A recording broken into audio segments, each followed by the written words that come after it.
l'enregistrement immédiatement. Donc, nous sommes aujourd'hui le 9 Shvat et donc nous abordons maintenant le chapitre 22 du Tanya. Dans le chapitre précédent, Rabbi Shlomo Zalman avait mis en évidence la différence entre la parole humaine et la parole divine. La première donc présente deux caractères. D'une part, elle révèle à celui qui écoute ce qui était caché dans les pensées de l'orateur. Et d'autre part, la parole exprimée devient alors une entité distincte, séparée de l'orateur. En revanche, cet exemple n'est pas complet par rapport à la comparaison que l'on veut donner avec cet exemple à la parole divine, parce que la parole divine, elle, ne peut absolument jamais être séparée de Dieu, puisqu'il n'est rien d'extérieur à lui. Et donc, la parole divine, même après qu'elle a été exprimée et révélée dans la création au travers d'une révélation prophétique, reste, quoi qu'il en soit, unie avec Dieu et donc annulée devant lui. Cette union est donc semblable à celle qui unit la parole donc de l'orateur, la parole avec l'orateur, avant qu'elle ne soit exprimée oralement, quand cette parole, rappelez, on avait vu ça hier, se situe encore dans sa source, à savoir quand la parole se trouve pour l'instant au niveau du désir ou la compréhension qui suscite la pensée, qui va être en fait cette pensée à l'origine de cette parole, puisque dans le processus, on avait expliqué que d'abord on a un désir, ce désir va ensuite monter au cerveau pour pouvoir essayer de comprendre de quelle manière on va pouvoir réaliser de manière à pouvoir obtenir ce que l'on désire, ce que l'on désire. Et donc, de là, le cerveau va mettre en place tout un processus qui va se mettre par l'intellect, qui va ensuite se transmettre aux sentiments, qui ces sentiments vont faire naître donc dans la pensée des lettres, des mots qui sont l'expression de ce désir.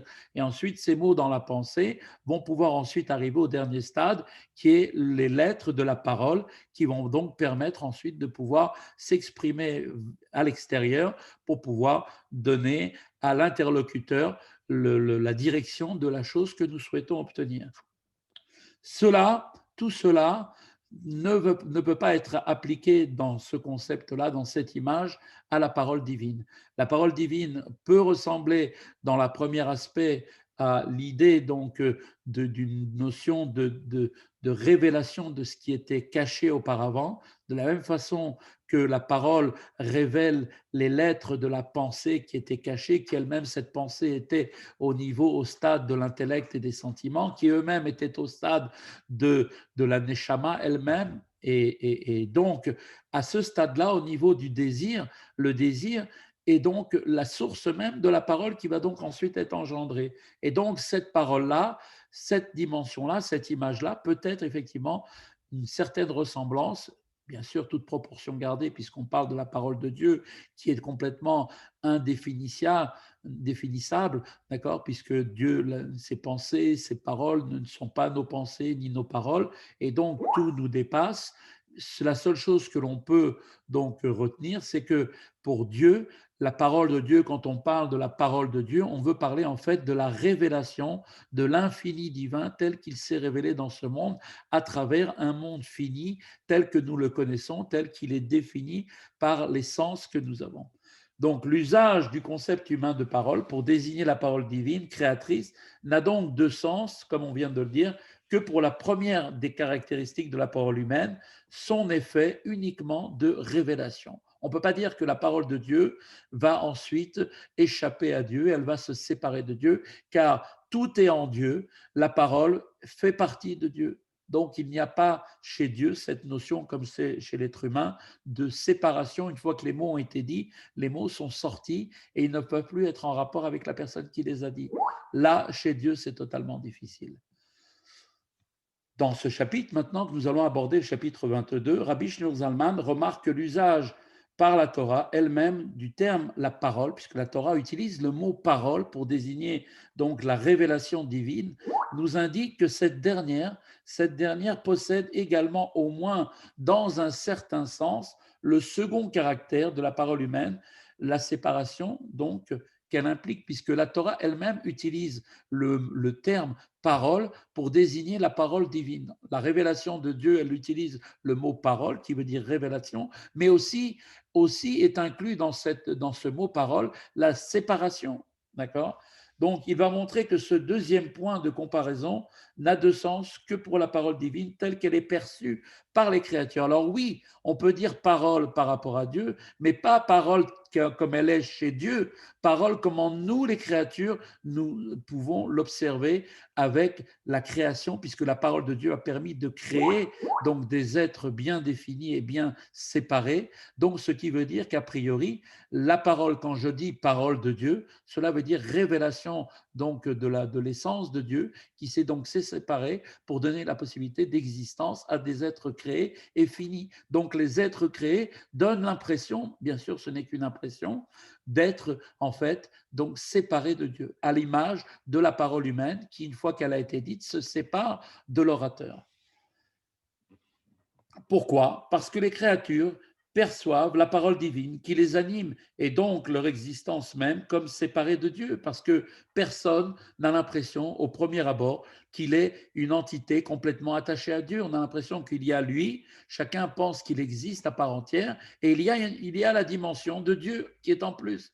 Alors qu'en réalité, tout ça, comme on vient de l'expliquer déjà dans les chapitres précédents, on a bien compris que ce n'est qu'un voile en réalité, parce que toute la création est complètement unie avec Dieu.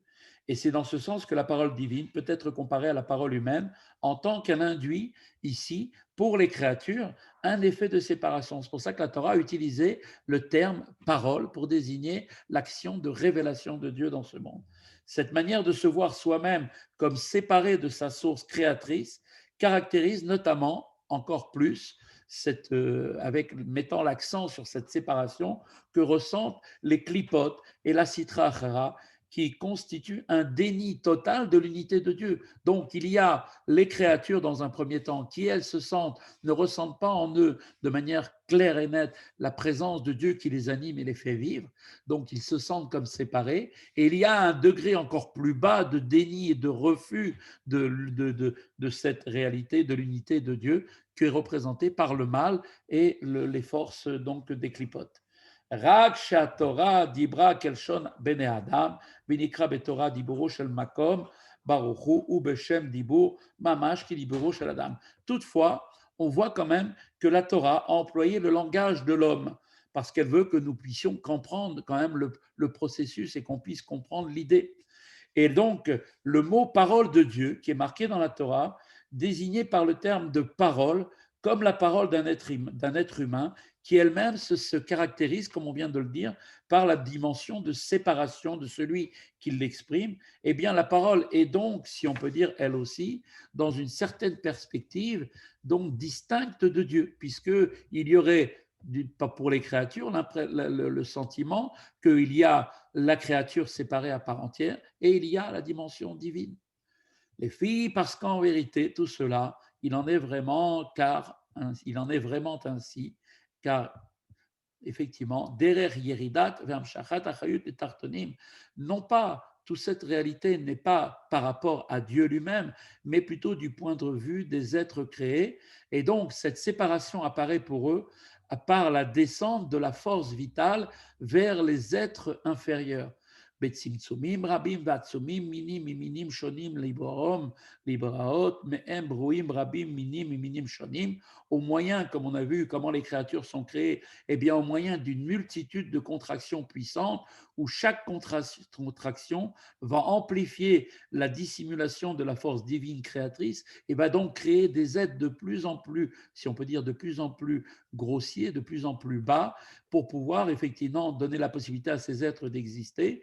Et donc, ces contractions vont être de diverses sortes pour que de nombreuses et diverses créatures soient créées à travers elles. Comme on l'a vu dans le processus, il y a bien sûr le monde de Hatzilut, qui est le niveau le plus haut, le monde de l'émanation, dans lequel la contraction est pratiquement très faible, où là, la divinité se révèle telle qu'elle est, avec bien évidemment déjà un commencement de tzimtzum, c'est-à-dire de dissimulation. Et plus on va en descendre dans les mondes, et plus les mondes et plus les êtres créés vont être bien évidemment soumis à des tzimtzumim tzimtzumim, des contractions beaucoup plus fortes, beaucoup plus nombreuses, pour donner la possibilité d'exister à chaque créature. Et chaque créature recevra la lumière divine qui lui est adaptée, qui lui est appropriée. C'est ça tout le but du tzimtzum, c'est d'apporter une lumière appropriée à la créature pour lui permettre d'exister tout en n'étant pas anéanti par la puissance de cette lumière. Donc on voit que la grande disparité donc présente dans la création résulte donc des diverses sortes de contractions de la force créatrice.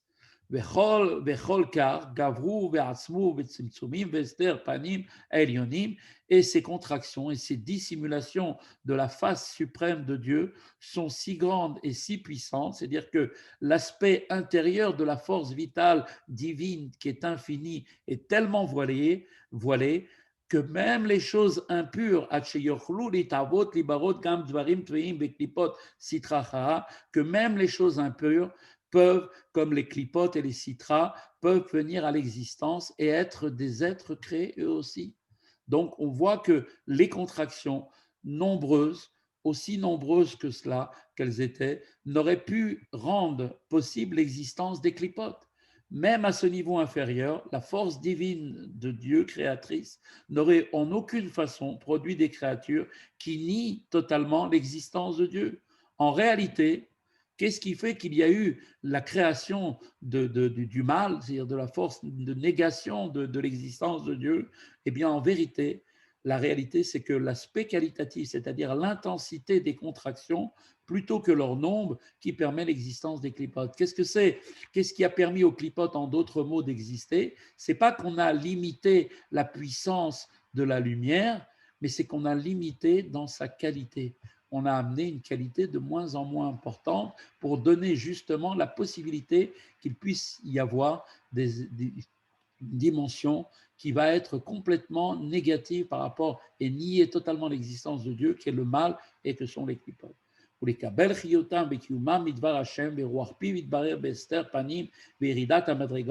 dès lors, à ce moment-là, eh bien, pour laisser le libre arbitre et qu'il puisse y avoir le choix entre le bien et le mal, donc dès lors, Dieu a donné le pouvoir à ces clipotes de recevoir leur vie et leur existence de la parole divine, eux aussi, et du souffle de sa bouche par la dissimulation de sa face et d'une descente des niveaux. Donc eux-mêmes n'ont d'existence à part entière, uniquement que le souffle de Dieu qui les anime au même niveau que toutes les autres créatures. Simplement, cette dimension est tellement dissimulée, tellement cachée en eux, qu'ils ne ressentent absolument pas leur attachement et leur liaison avec Akadosh Baruch Hu. Et c'est d'ailleurs la raison pour laquelle les clipotes sont appelés les autres dieux, Elohim Acherim au pluriel. Pourquoi? Parce que en vérité,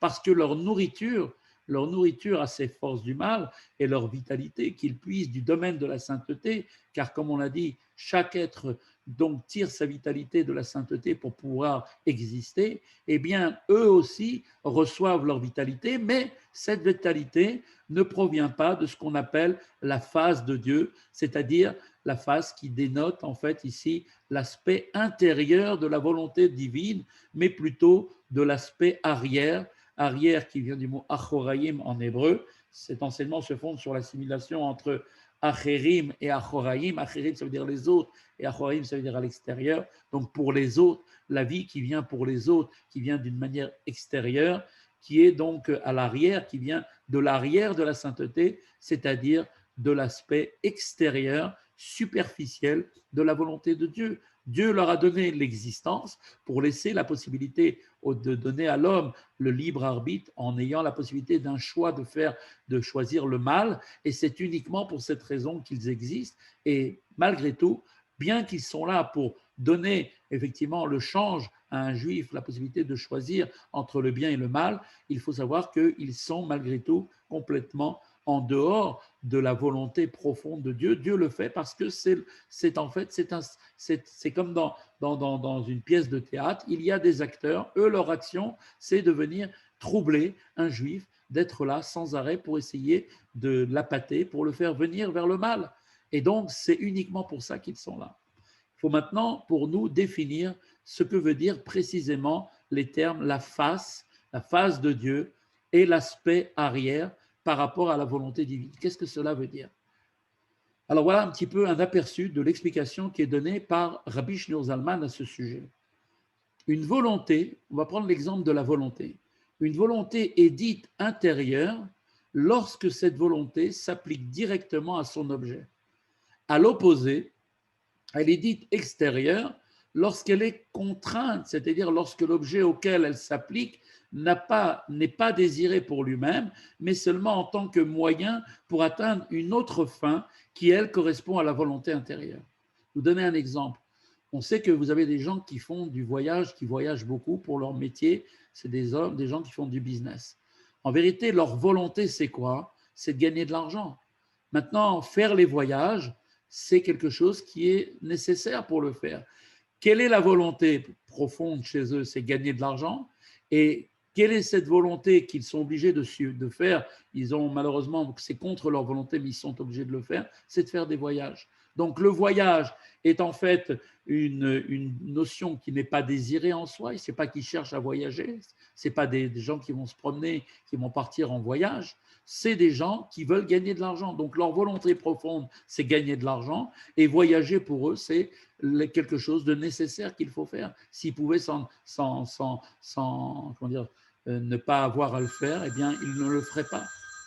Au Pirouche, Achoraïm. Et donc, qu'est-ce que veut nous expliquer la notion d'aspect arrière? Eh bien, on peut par exemple, l'expliquer par l'exemple d'un homme aussi. On peut donner un autre exemple qu'avait donné le Tanya. Il avait donné l'exemple d'un objet qu'un homme va donner à contre-cœur à son ennemi, en vue d'autre chose. Alors, en fait, qu'est-ce qu'il va faire? Puisque c'est son ennemi, il ne peut pas lui donner avec bon cœur, il ne peut pas le regarder en face, parce que c'est son ennemi. L'autre, il n'a qu'une envie, c'est de lui faire du mal. Donc, il se sent obligé de lui donner pour une certaine raison, et donc, il ne va lui donner que comme quelque chose que l'on jette par-dessus l'épaule en lui tournant le visage du fait de la haine qu'il éprouve à son égard. Il ne lui donne que parce qu'il est obligé de le faire. Eh bien, si on peut dire un petit peu pour Dieu, c'est un peu l'exemple, cet exemple est un peu le même. Qu'est-ce que Dieu désire? C'est qu'on accomplisse la Torah et les mitzvot. Et que tout le principe de ce monde, c'est de faire descendre ici-bas dans ce monde, donc la dimension de la Kedusha et de la royauté de Dieu dans ce monde. Dans ce monde, il y a donc pour les besoins du libre arbitre une force qui est là, qui est le mal, qui lui fait tout le contraire pour empêcher qu'il y ait la royauté de Dieu sur terre et que la Kedusha puisse descendre dans ce monde.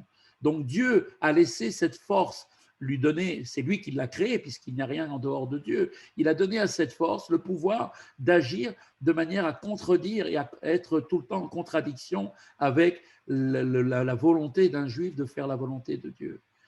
Et pour ce faire, il est obligé de lui donner la vie. Mais comment il le fait, Dieu? À contre-cœur. Et donc, il leur donne, mais il le donne par l'arrière, il le donne comme on jette de quelque chose par-dessus son épaule, parce que en réalité, c'est l'aspect qui est en fait pour lui un sentiment de haine à leur égard.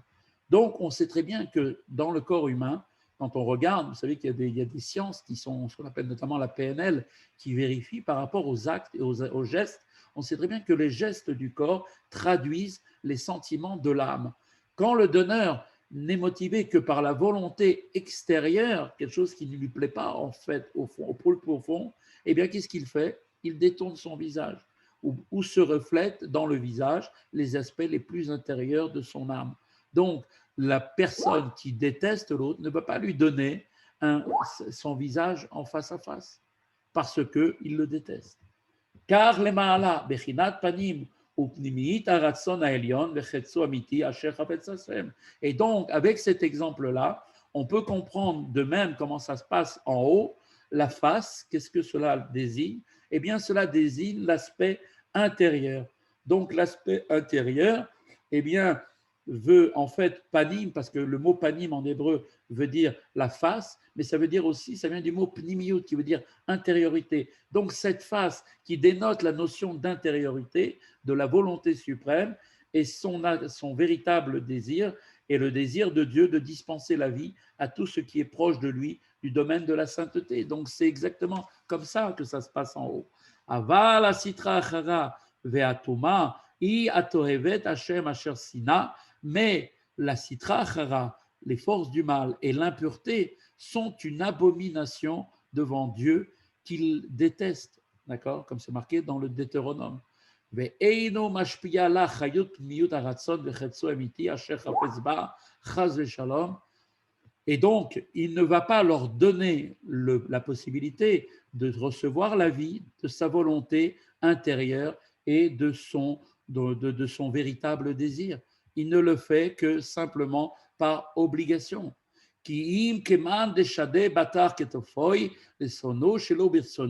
Mais Dieu va donner à ses forces du mal uniquement à la manière de quelqu'un qui va donner à contre-cœur et jette un objet par-dessus son épaule à son ennemi.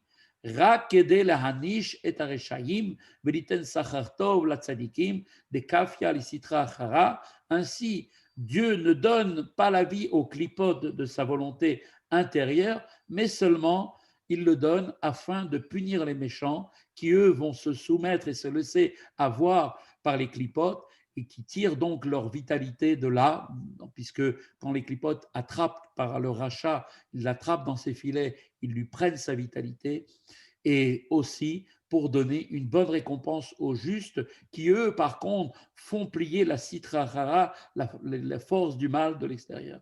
Donc on voit que toute la raison d'être de l'existence de la sitra hara est nécessaire pour laisser à chacun d'entre nous le libre arbitre d'être un juste, un tzaddik, ou un méchant, un rachat. Et c'est pour cette raison extérieure que Dieu va octroyer la vie aux forces du mal pour qu'ils puissent être là et donner la possibilité de ce libre arbitre à chacun d'entre nous. Et c'est cela qui est appelé l'aspect arrière de la volonté suprême de Dieu. Donc on voit bien que les clipotes sont appelés Elohim Acherim, les autres dieux. Pourquoi? Parce qu'elles procèdent d'Achoraïm. Acherim, c'est aussi lié avec Achoraïm, qui veut dire l'aspect arrière de la volonté divine. Voilà, nous avons donc terminé